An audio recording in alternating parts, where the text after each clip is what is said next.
And we are live, and we're welcoming our new host on Bald&Balding, Bowen. How are you doing today? I'm doing great. I'm so glad to be here on the show with you. I didn't come planning to take over, but sometimes the cards fall how they do.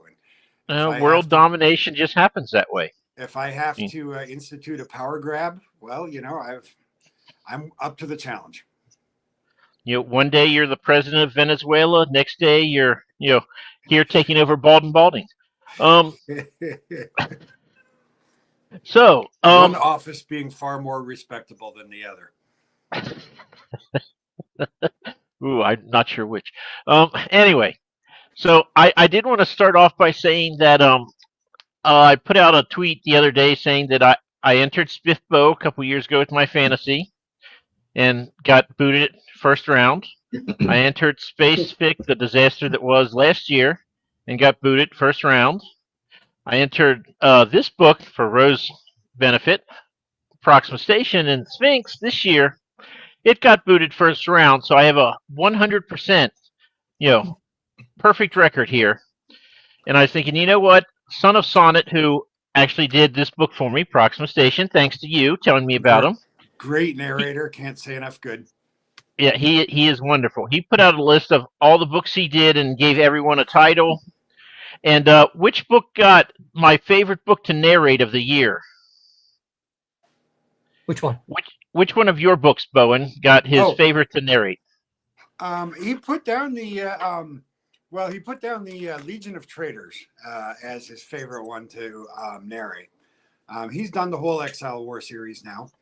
And Legion of Traitors is the second book in the series, but works fine as a starting point. And if I may be a little bit introspective and navel gazing here, Legion of Traitors is like the emotional heart of the series for me. This risks coming into spoiler territory, but I call it my last helicopter out of Saigon book. Oh, cool. So, yeah, so once again, I did not win in that competition. I didn't even know it was a competition. Mine was most likely to be a movie or a series, which, I'll take that. Yeah, that's a great award to win, actually. Because if there's a series, that only means that enough people bought the first book to justify it. So. That's not necessarily what it means. Well, in the world of indie authors, that's true. But I do get tired of continuing to write books that nobody's reading. So I have a tendency to move on to a new story if nobody's buying the first book. So, Bowen, before we talk about all the time, I just wanted to give one shout out because this just arrived today. I actually went to Adam Fernandez's website and I bought the book and he refunded the money and he sent it to me anyway. So if you're not reading his Midnight War books, oh my goodness, they're phenomenal. And this is book 3, and then he has a novella that's related to it. Highly recommend them. Vermilion Flame is the first book. Great book. My favorite book of last year. My favorite sci-fi, definitely. I don't know. You ask me 3 times, I'll give you 3 different favorites, but it is up there. Great author, great book. I'll give him full points just for using the word Vespers, which is a fantastic word. So that's how I had to impress you with my next book, Ro? Vespers? Yeah. We'll get that in with the incense punk guys and see if they're interested. It's not just Vespers, right? But it's just one of those words that it's just a really cool word. It is a good word. That is not used often. Or nearly Some often words enough. are better than others. So anyway, Bowen, tell us about Sears Blade, because we might not get back to it the rest of the show, so we better talk about it now. So Sears Blade is urban fantasy with a Bible-based world-building system. The idea is that the demons are real, and there are people known as seers who can see the spirit world and see the demons for what they are. And they fight demons with a sword of the spirit that will appear in their hand when they speak the Bible verse that's most relevant to their own lives. So our hero, Ewan Baxter, starts life out as a political staffer and walks out of a party and runs face first into a demon and encounters a couple other seers with their swords and winds up in a chase across Washington, D.C. and through the halls of power in hopes of learning what he needs to know about himself before he can call a blade. So, question, it might be a spoiler, but how many demons are in the halls of power in Washington, D.C.? It's thick with them. Oh, were you asking about the book? Sorry, my bad. Ooh. It's a target-rich environment, is what we call it. Right? Anyway, it's the book is built around something that a lot of Christians understand to be true on a spiritual level, that we fight demons with the sword of the Spirit, which is the Word of God. And I just decided to try turning it into literal physical reality, that there's a real sword. Yeah, when you say they're chasing around throughout Washington, D.C., these aren't car chases, right? As a matter of fact, yes, there are definitely some car chases. When's the last time you drove in Washington, D.C.? 1994. It was a day or two ago. Slowest car chases ever. Yeah, there's more action in trying to cut the line getting out of the parking spot into traffic than there is in the actual car chase. Yeah, there would be. Yeah. So, is this the first book in the series? This is the first book in the series. It's probably gotten enough attention to justify a sequel, as we were previously discussing. I've got like a whole pack of titles stowed away in my head. Sears War, Army of Sears, et cetera, et cetera. But the book ends with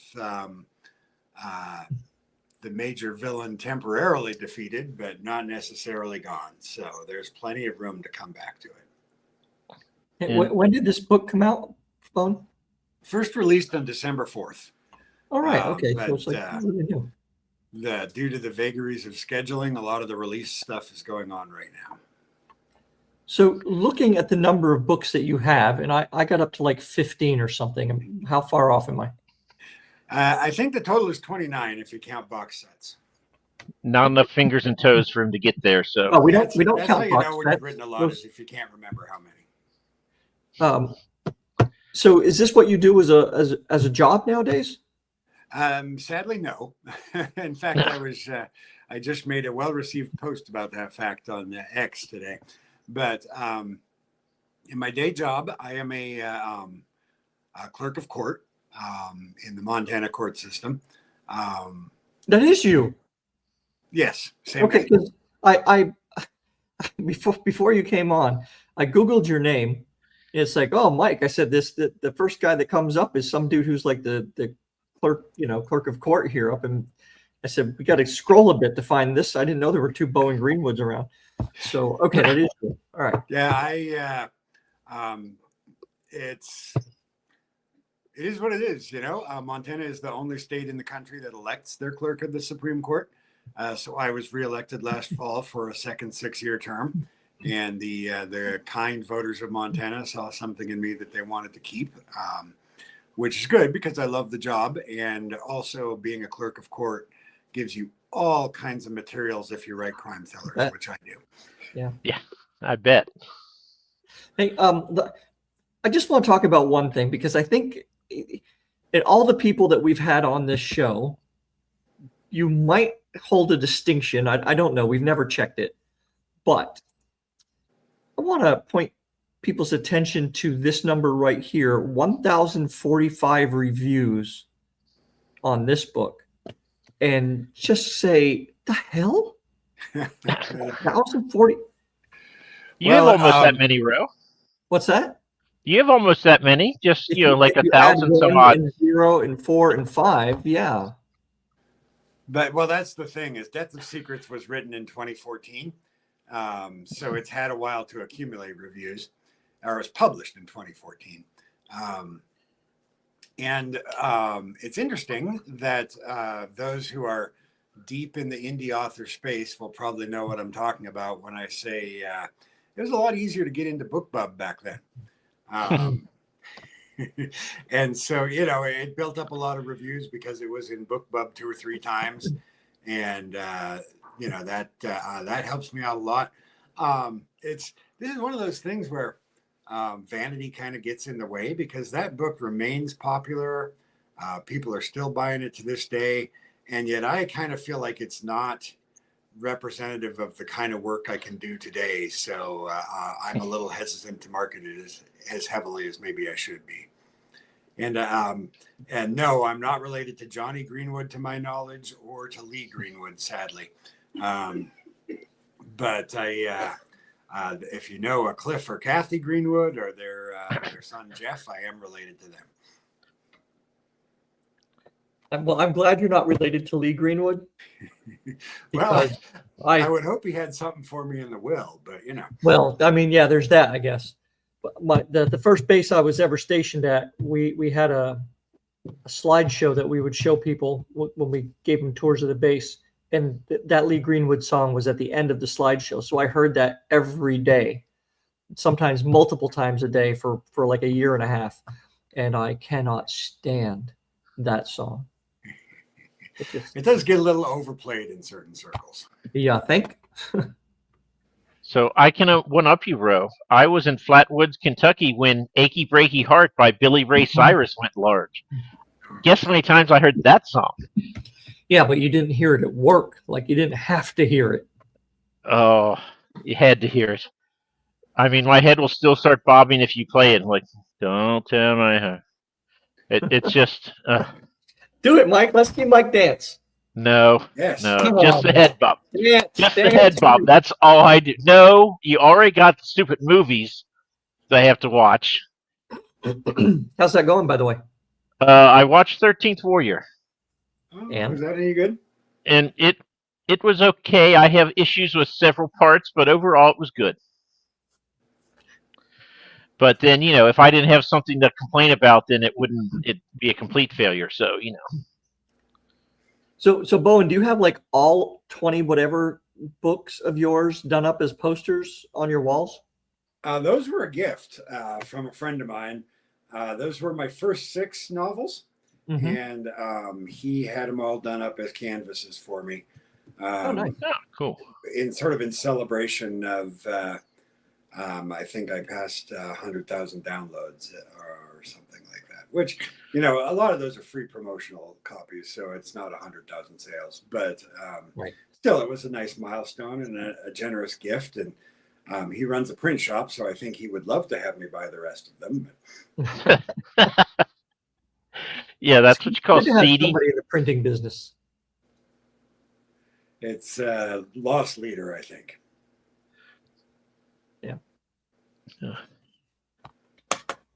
I have to look something up there, Mike. Well, So- when you were gone, I told everyone that Bowen is taking over as the other host of Bald&Balding because he's qualified. You'd be bald and bald if that was the case. I got a little hair, a little bit. Bald and Balder. Yeah, there you go. Or at that point, we could just call it Balderdash. Yes. Oh, People so call many things that I'm involved in Balderdash. So what if we can just really quickly, because whenever people have interesting jobs like yours, I want to ask them this: what is the weirdest thing you've seen in court? Oh my goodness. This might I take a imagine while. you have plenty to choose from. So one of the things we do is a lot of people want to proceed before the Montana Supreme Court and don't have an attorney. A little bit of legal trivia for you. You are guaranteed the representation of an attorney at the lower court, but you are not guaranteed that at the appellate level. So there's not necessarily a government attorney representing somebody. People want to get out, and so they're representing themselves before the court. And we get prisoners representing themselves all the time about why they shouldn't be in jail. And as a general rule, in the opinion of this humble clerk who's not a judge and doesn't get to make these decisions, They're all wrong. They all belong exactly where they are. And you would think that if you're in prison and it's something as important as getting out of prison, you might want to, have an attorney do the talking for you. Well, so this is pretty obvious advice and is not profound by any means, but get a lawyer. I don't care if you have to mortgage your house, get a lawyer. If you must be before the court, do not do it yourself.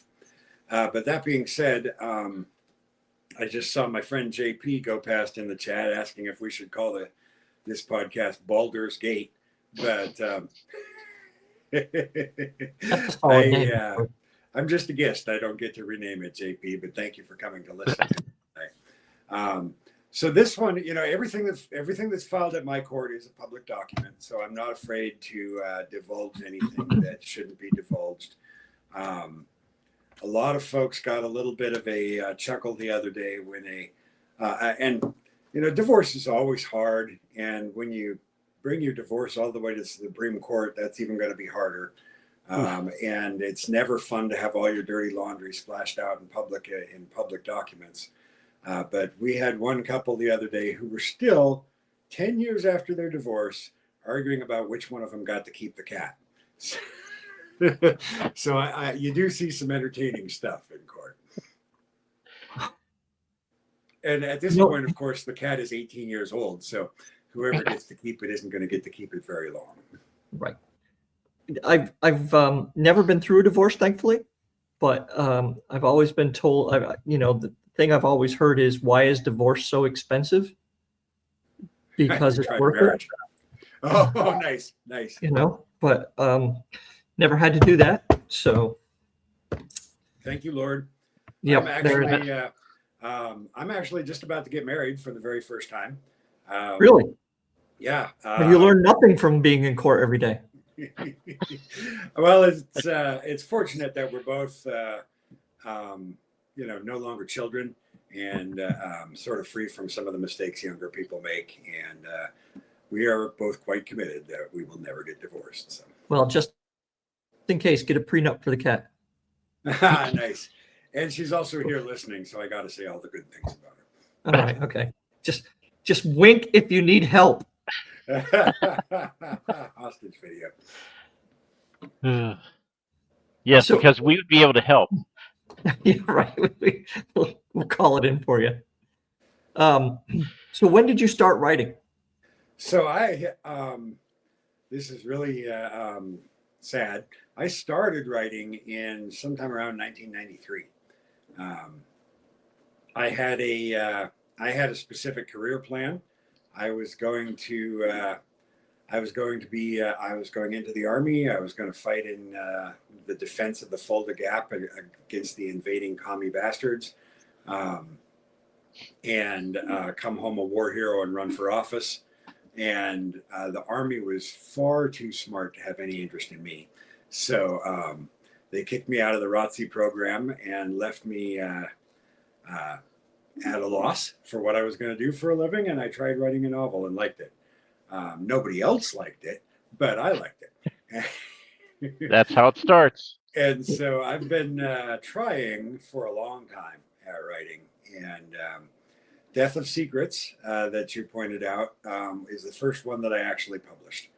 And that one, back in 2002, when we used to send query letters through the mail and include self-addressed stamped envelopes, that one actually got a literary agent for a while, but we never did place it. So maybe it's not a surprise that it has attracted the most ratings and reviews of any of my books. That's a story about a new technology that could end the right to privacy forever, and our innocent heroes who accidentally wind up with it in their hands, and rich bad guys trying to kill them. Is it a cell phone? No, but the book was written in about 2002. So one of the criticisms you will find in some of the lower scoring reviews is this entire problem could be solved if one person made a cell phone call. Well, it was written before cell phones. Right. People don't seem to get that there was a time before cell phones. What? Just like you were saying, when you had to write a letter to to someone and print out your manuscript and put it in a big envelope and then put in a self-addressed and all that nonsense and wait who knows what months probably before you got a response. Yes, months. So here's my question then. If all of that is gone by the wayside and everything can just be sent electronically now, how come it still takes them months to get back to people? That is an excellent question. But on the other hand, if they say no right away, they didn't even look at it. So maybe taking some time is not all bad. Yeah, all right. So to half seriously answer your question, Ro, talked to agents and they said, you know what doesn't make any money for us whatsoever? Reading the slush pile. The one agent told me he actually waits until he gets on the can, and that's when he reads. So, yeah, there's that. He's like, you know what? There's no money to be made reading the slush pile. So, other parts of my job I have to prioritize, and that is low on the list. They only read stuff given to them by agents or something? Oh, no, slush pile. If these are agents themselves, they're like, when do I have time to do this? If I'm at an agency, I have other duties that actually pay the bills. So how the hell do you get your book in front of an agent? Blackmail? Yes. I don't know. I'd love to be able to tell you. That is the question. Yeah, I guess that's why nobody's doing it anymore, eh? I mean, if any of the three of us knew, we wouldn't be on this show right now. So, right. I saw my friend Scott Siegel come across the chat. So thanks for tuning in, Scott. He's been there a couple of times. He's trying to get points with your good lady wife, soon to be lady wife. I will pass that on. Godly women are not just some girl. I'll tell her, Scott. In fact, I just did. Hey, Scott, go back and hit subscribe. Yeah. Anybody who's ever been here before and just here to see Bowen, just go hit subscribe for us, please. It doesn't cost nothing. All of my friends who decided to come listen to me, you should definitely subscribe to this show.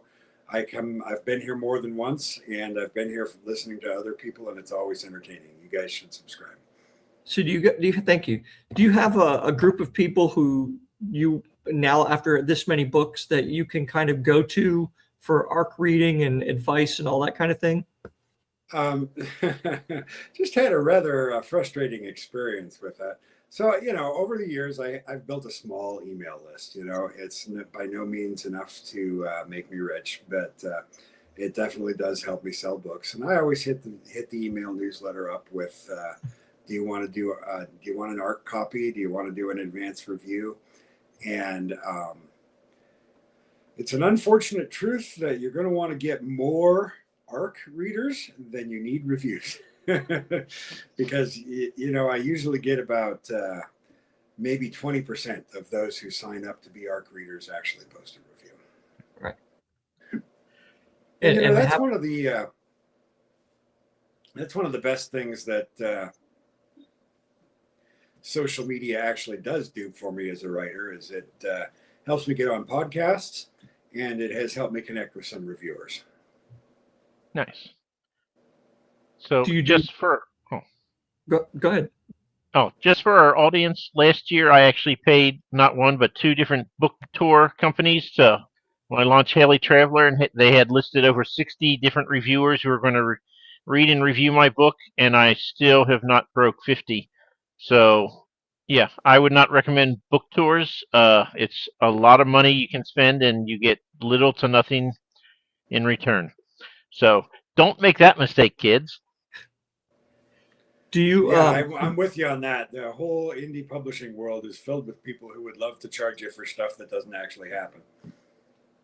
Yeah, yep. I think it gets so, after a while, you kind of get so disillusioned by it all. You say, well, what the hell? I'll throw $100 at this and see what happens, And I think they're kind of counting on that level of fed upness, I guess. It's new word. And if anybody in our audience gets fed up like that, I will gladly accept your $100. Yeah, I'll take 50. And I'll tell you, I'll do whatever it is you want me to do. I'll tell you that I will. I won't, but I will absolutely tell you whatever it is you want to hear. Did I mention that my real life job is one that I have to be elected to? Mike, it sounds like you have the skills. No, we won't give your next election opponent anything to go with here. Got to keep that in the back of my mind. I don't think we ever had this problem before. We've never had somebody who was elected to their job. But you got to thank the Army, right? For like, you have to thank the Army for chucking you out of ROTC, though, right? Yes, actually, and you know, the truth is, I've had an amazing life that I am just incredibly happy with where I am now. So the Army made a good decision for me too, even though I doubt they cared about that. And you didn't have to be in the Army, so that's a win-win. But I do love to write about military things, though, so you'll find that all the time in all my different novels. You know, I've just been having a good conversation with Ryan Patrick. I don't know if you guys have ever had him on the show yet. Yep, good guy. We are both Tom Clancy nuts from way back in the day, and I like when I was in high school, I was the guy who was critiquing whether or not Tom Clancy was accurate or not. So a lot of that knowledge finds its way into my books these days. You know, it's really easy to kind of get into that thing when you're watching those movies or reading those books, but all that stuff changes too, right? I mean, even since I retired, there have been rules that have changed where I see things now with people in uniform. It's like, what the hell are they doing? It's like, oh, they can do that now. It's like, oh, all right. So, you know. So, Bowen, I want to go back, though. I want to badmouth Ryan Patrick. Oh, yeah. Is there a line? Because I'd like to get it. No, I'm kidding. I like the guy. I would never say it. Because he read my Haley Traveler, and he told me, he goes, yeah, you know, it's pretty good. You got almost all the science right. And I was like, oh, my God, what did I get wrong? You're like, no, it's fine. I'm like, no, tell me, what did I get wrong? He goes, no, it's fine. He won't tell me. As far as I know, it was all right. And then he's like, no, you got most of it. And he won't tell me, and it drives me nuts, or more nuts than I was. Maybe he was just that, Mike. Maybe he just knew. Maybe he's just winding you up. Maybe he just wants to be entertained. So yeah. But yeah, Patrick's a great guy. I actually really like him. Hopefully, he will come see me when I'm up in the DC area selling books this year.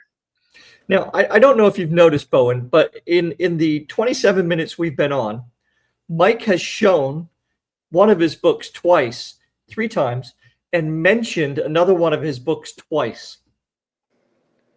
Well done. Good on him. You know, that's some quality self-promoting right there.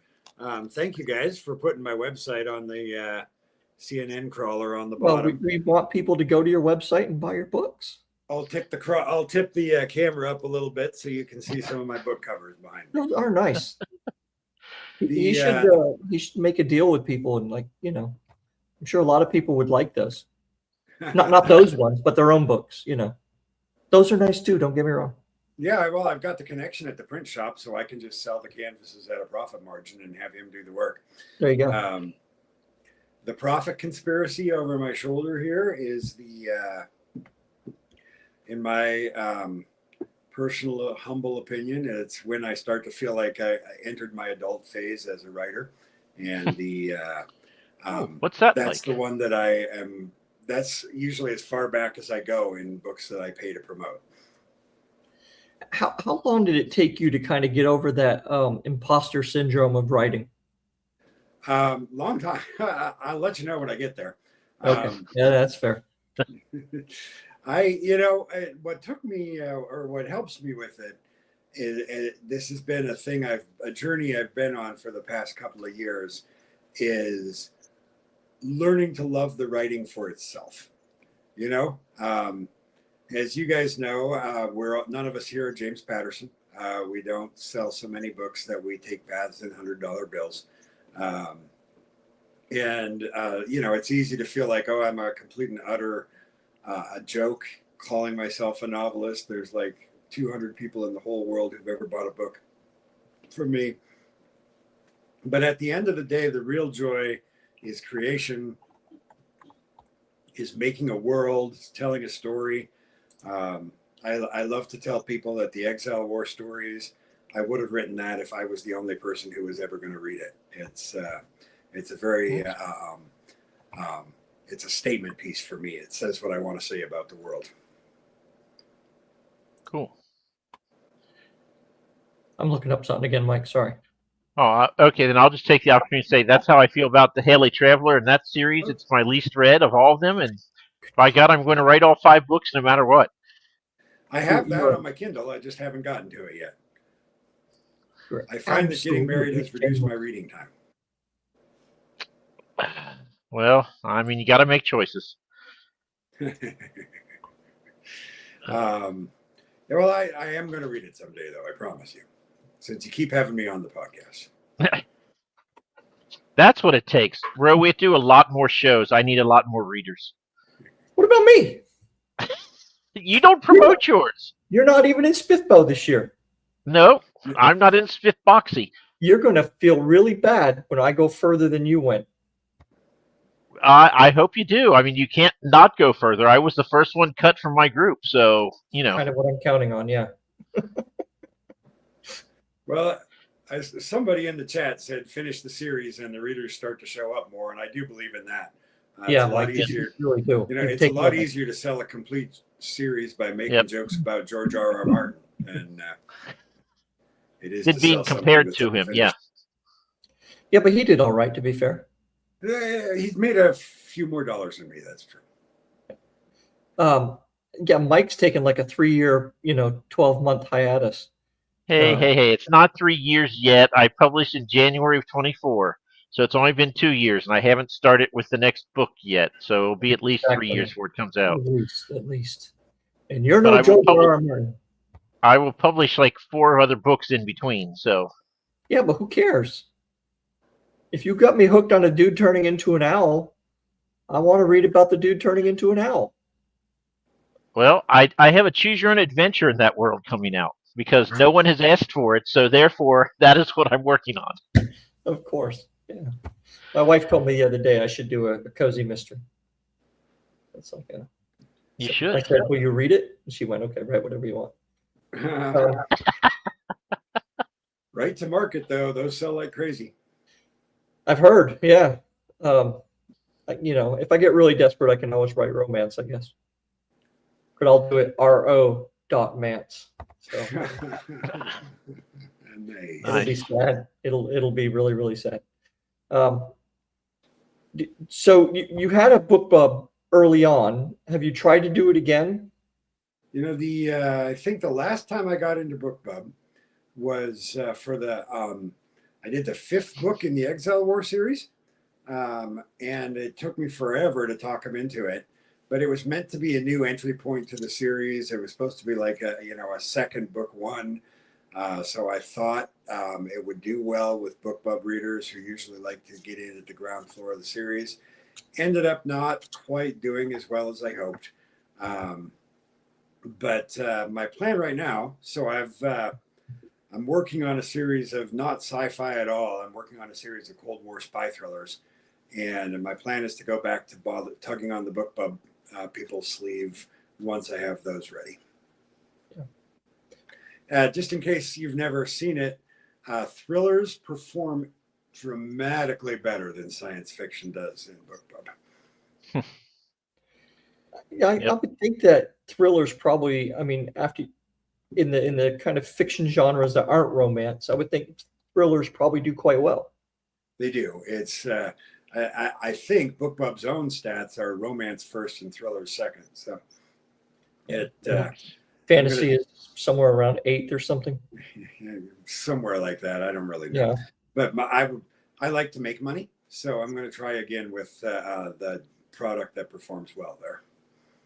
So do you count on doing like advertising and things online? No offense against Montana. I have driven through it. And I really liked it, actually. There was something I could not describe about why I liked Montana. I don't know what it is. The big sky. There was just something kind of peaceful about it, right? It's a beautiful state. Everybody should live here.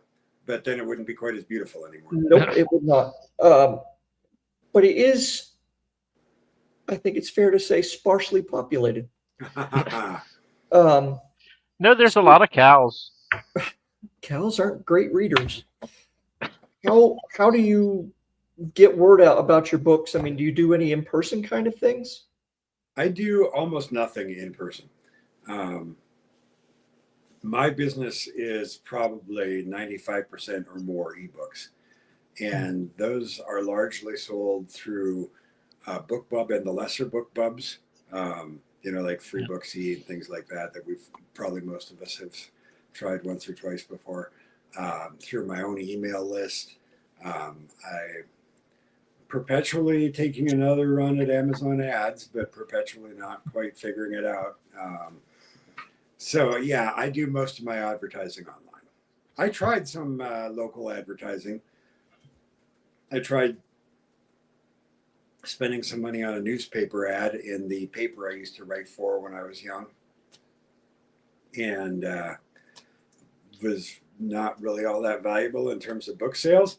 But I did pay them back almost as much as they paid me in my entire time there. So Ooh. So you work for free, essentially. We'll work for ads. darn near, yeah. Um, are you wide then, or are you Amazon exclusive? So I've tried. You know, feel free to make the joke.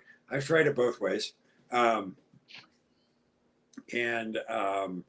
where I'm at right now is the Exile War books do fairly well wide. I oftentimes find that I make more on those on Google Play than I do on Amazon, so I leave them wide. But the Sherman Iron Mysteries and Sears Blade, those make more money on Amazon's subscription program, Kindle Unlimited, than they did wide. So I don't go wide with them. Do you have everything on audio? No. Audio, I'm not saying anything you guys don't know. Audio is flipping expensive. Yeah. And Sonnet in particular is a great narrator, and you get what you pay for. And so the Exile War books are on audio. Death of Secrets is on audio. A couple of the Sherman Iron books are on audio because I'm stuck in a bad deal with an audiobook publisher that I shouldn't have gone with. But other than that, I don't have a lot of audiobooks. I have the fancy microphone and the Audacity installed on my computer. Have all that stuff ready to take my shot at narrating them myself, but I've never quite gotten there. I think the key is to write a book and be super, super clear that the main character has like a gravelly, rough voice, that doesn't, and he stutters every now and then, and he trips over his words, and then just read it, and you would be hitting that character perfectly every time. One would, not you. I will try that next time. Yeah, I think that would be you've got a good voice for, I when I hear you, I think kind of Westerns. Oh, well, I will take that as a compliment. Well, Yeah, I mean, there's that's this dagger I see before me. Get the old Robin Williams imitating John Wayne line out there. Oh, the only one I can do is Robin Williams imitating Elmer Fudd imitating Bruce Springsteen. Oh, nice. I'm driving in my car. Turn on the radio. Sorry. Okay. Get a little closer. Anyway. Okay. Everybody who had that on their bingo card for tonight, you win. Yep. Elmer Fudd doing Bruce Springsteen. All right. So what is your longest series? Longest series would be the Exile War books. That's 8 books long if you count the little prequel novella. And it's again, it's a heart piece for me. I really believe in it and love it. It's also it was also a learning experience. I really learned how easy it is to fall into the trap of loving your own world building too much. Yep. How about killing your darlings? Do you have a problem with that? I think we may have lost him there a bit. I think we have either that or He's gone catatonic after talking to Yeah. us, which I understand. He's just decided, you know what, I can't take this anymore. I'm just going to freeze and turn it off. There you are. Oh, he came back. I'm back. You guys thought you got rid of me, but no such luck. We thought you wouldn't have been the first person to do it. Yeah. So yeah, you were saying something about Exile War is the living your longest. own world building. But yeah, so my lesson from the Exile War series was I was just hip deep in the world building, and the result is a bunch of books that start very slow, and I didn't master getting right into the action until halfway through the series. So it's taken me a lot of work to get it to a point where people are willing to pick up Onslaught, the first book, and not have to wade through a whole bunch of the history of the universe before they can get to the action. Now, speaking of that, do you plot your stuff out, or do you just kind of sit down and go? I'm actually having that experience right now with the second Cold War spy thriller. I start with an interesting person and have violent things happen to him, and then just keep having more violent setbacks happen to them until I can't keep track of whose fault it is and who's plotting what. And then I stop and create a little bit of an outline and finish it off from there. But that process, when you get to the point where you have to create the outline, my own experience is that kind of takes a lot of the fun out of it, because then you know how the story ends. And so the fun of telling yourself a story is kind of gone.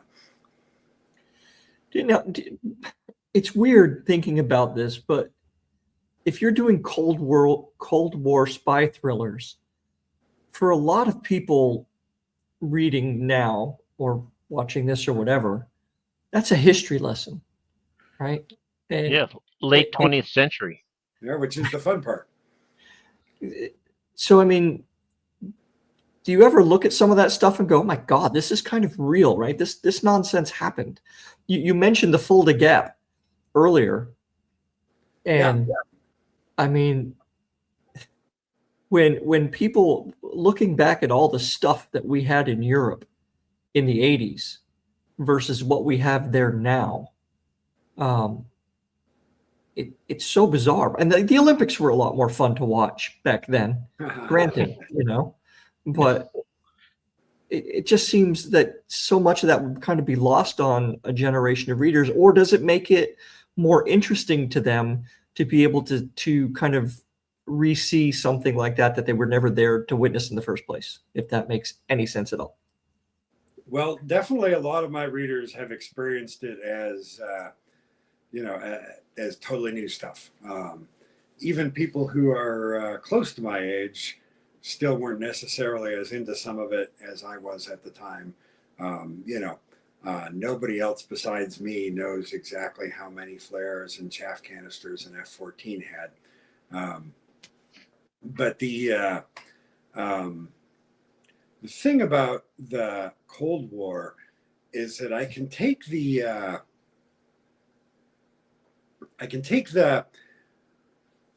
implacable ideological foes that I had in the Exile War and the realistic, grounded, real-world thriller that I wrote in the Sherman Iron Mysteries and sort of mash them into one thing.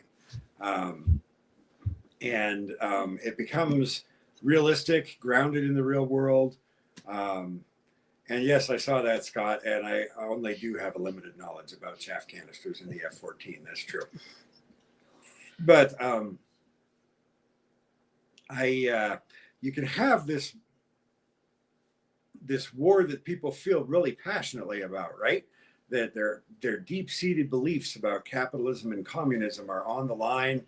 Give them a real cause to fight for, some real heart, and at the same time have it be much more realistic than the Exile War books ever were. Yeah. So it's a fun era to write in. It would be a little bit like writing Nazi fiction. Everybody writes World War II thrillers for the same reason, I think. Yeah. Do you finish up a series right away before moving on to the next thing, or do you kind of mix it up a little bit just to not get stuck in a rut? That would be incredibly smart, but I have not done a very good job of that so far. I read a Sherman Iron book. I read an Exile War book, a Sherman Iron book, a Cold War book. I'm not very good at being consistent on one topic for too long. So this book has been up for a month. Mike, I have to mute myself. I'm going to sneeze. Okay. So Sears Blade has been out for a month. I'm going to finish the Cold War books. I'm determined to finish all the way through a series now, and then do the Sears books all the way through that series is my plan. So what's next? So our hero has finally mastered the art of calling a blade, and he's going to enter into a sort of a Dagobah phase, if you will, of learning the true art of being a seer and fighting demons with his blade. So we'll have a Yoda character. We'll have a long period of training, except it's not going to be that long of a period of training because it's hard to make that too exciting, I think. And then we'll have the training interrupted by bad guys determined to kill him. Hey, you're not going to make him like young Luke annoying, are you? No, in fact, I that's, can't do it, Master Yoda. I'm not entirely sure I'm on board with it just being young Luke who was annoying. Okay, fair enough. But no, we'll try to avoid being the whiny farm boy. Did you harm yourself and go see all 9 of the Star Trek movies? Sadly, I'm not a super huge Star Trek fan. Star Wars, I meant. Sorry. That I did harm myself on, and I regret it. Okay. So, Star Wars, it started out okay. The Disney Star Wars started out okay with The Force Awakens. It wasn't particularly bad, but just didn't work from there. And some of the mistakes they made are so amateurish that even I wouldn't make them, and I make the most amateur of mistakes.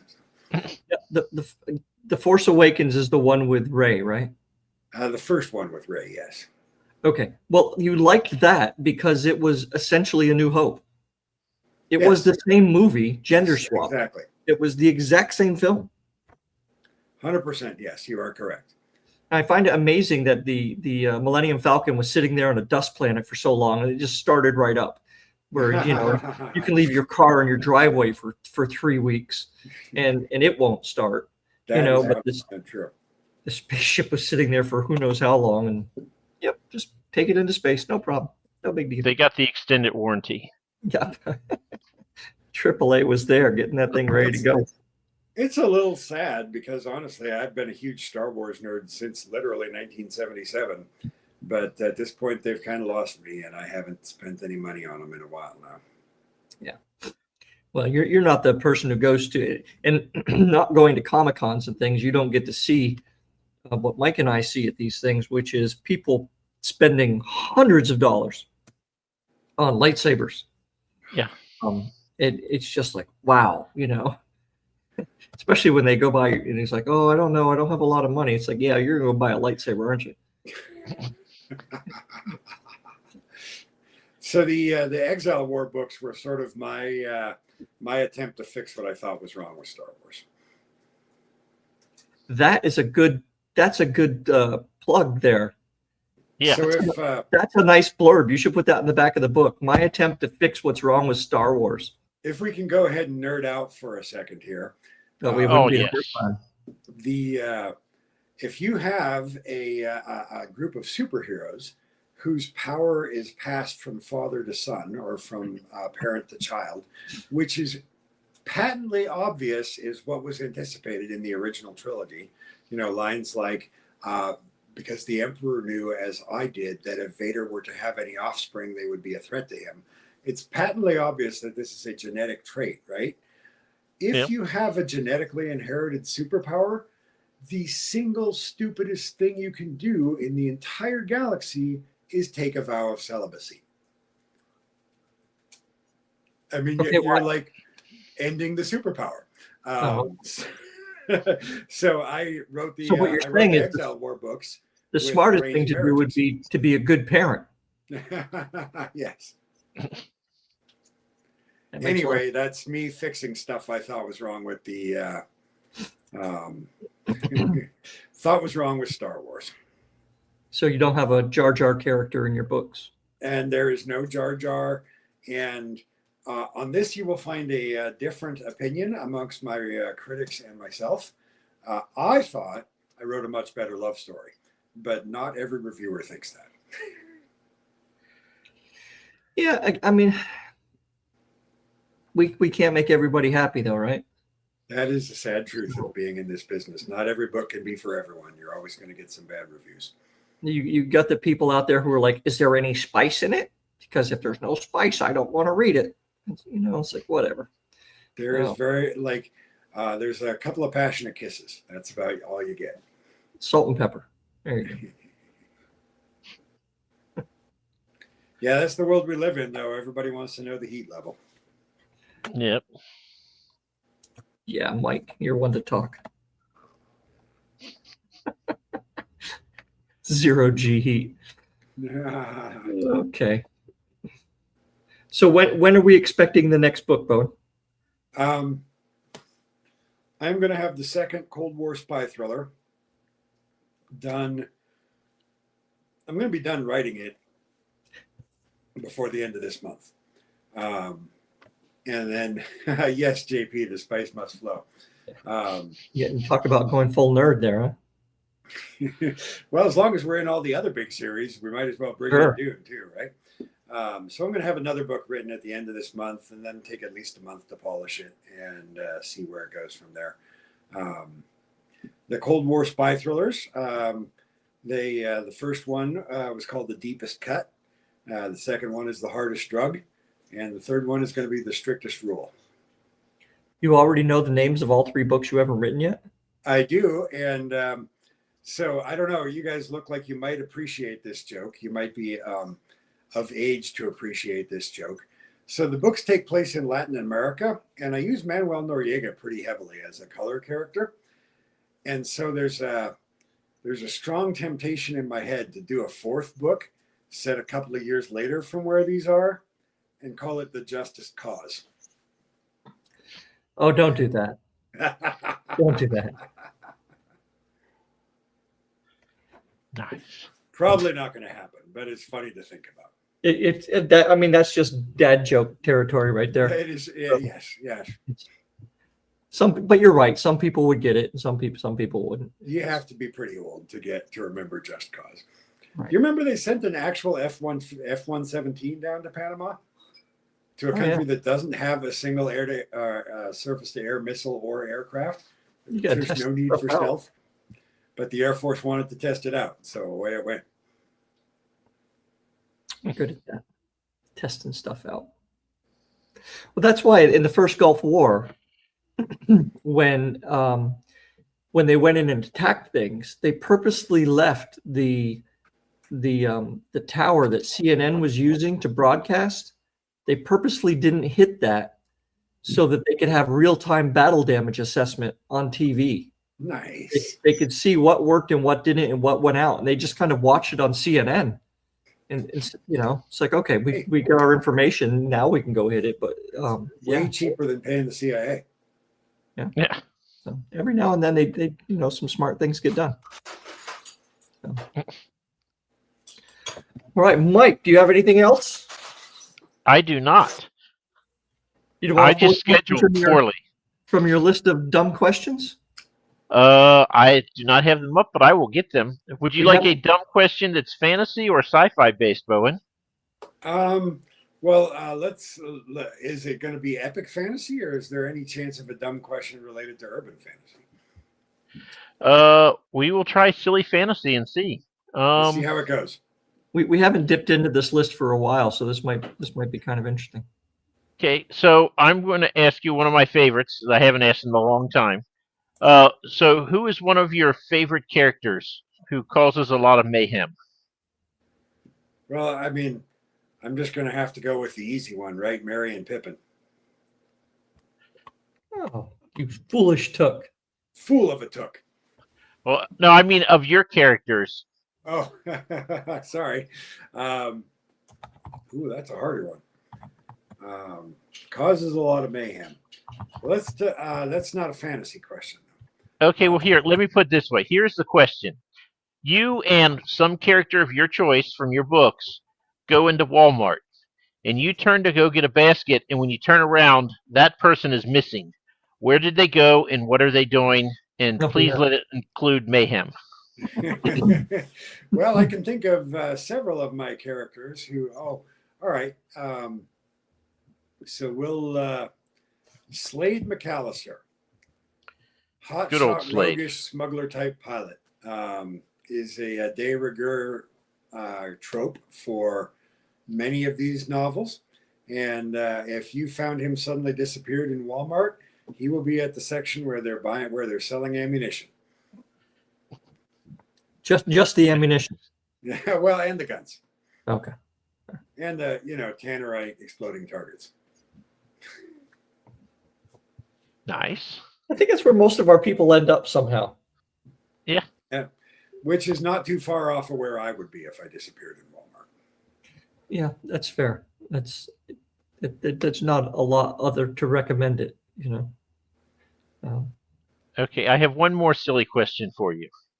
All right. You never Okay. disappoint. Pick a main character. Here's the scenario. He goes in to report to the emperor, the president, whoever, the guy who's in charge. And he says something. The emperor gets so mad he starts screaming at him. His face turns red, and he ends up giving himself a stroke, falls down the stairs, dies at his feet. What's the first thing your character does? Well, let's take Langston Wheeler from the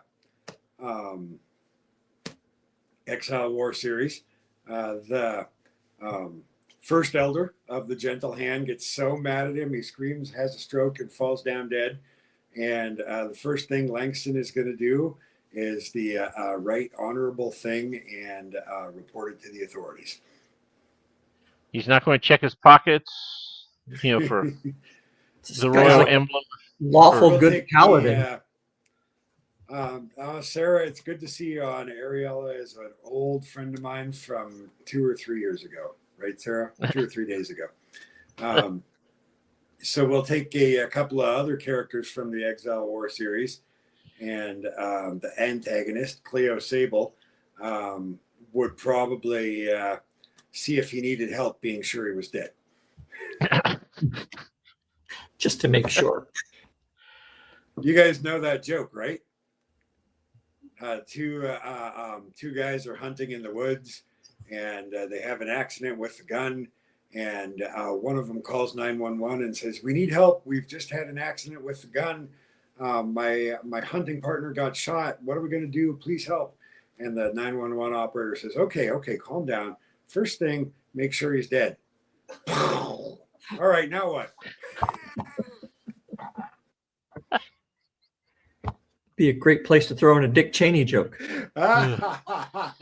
Yes. Ooh. So for those of you who are younger, Dick Cheney was. Oh, never mind. All right. Ugh. Well, everybody, Seer's Blade is the latest from Bowen Greenwood of the 24 books that he has out. Go to his website, bowengreenwood.com. You can read one of the more than 1,000 reviews of his first book, if you want, Death of Secrets. And he has several other books with multiple hundreds of reviews. You can see what that looks like. And we'll be looking forward to the next one next year. And Mike and I will be back at 7 p.m., Mike. Is this right this time? I don't know. Maybe it might be 7. It might be 8. It's definitely Thursday. I can tell you that. With Bruce from Dirtbaggery Reviews. Yes. Oh, nice. I'm going to try and tune in for that if I can. You got to like it just for the name, right? Exactly. Yeah. He's ex-military, so Navy, I believe. Oh, well, so he's almost military. He's military adjacent. Nice. Ooh. Well, guys, I am so honored to have been on the show and so grateful for you guys giving me your time and the opportunity to be here. Thank you so much. Thank you for accommodating my time request. My fiance thanks you that she'll get me back early. All right. Well, if Anything you're to help? honored to be on this show, you must be drunk, but that's okay. Right. Um, Well, he's been putting that glass up, for a while now. Started out with like that much in it. It's empty now. It's probably the best way to do this show, actually. Maybe Mike and I should try that. All right. Thank you, Bowen. Thank you again. This Yep. was a tremendous. Thanks everybody for joining us. Hope to see you on Thursday. Thank you. Yep.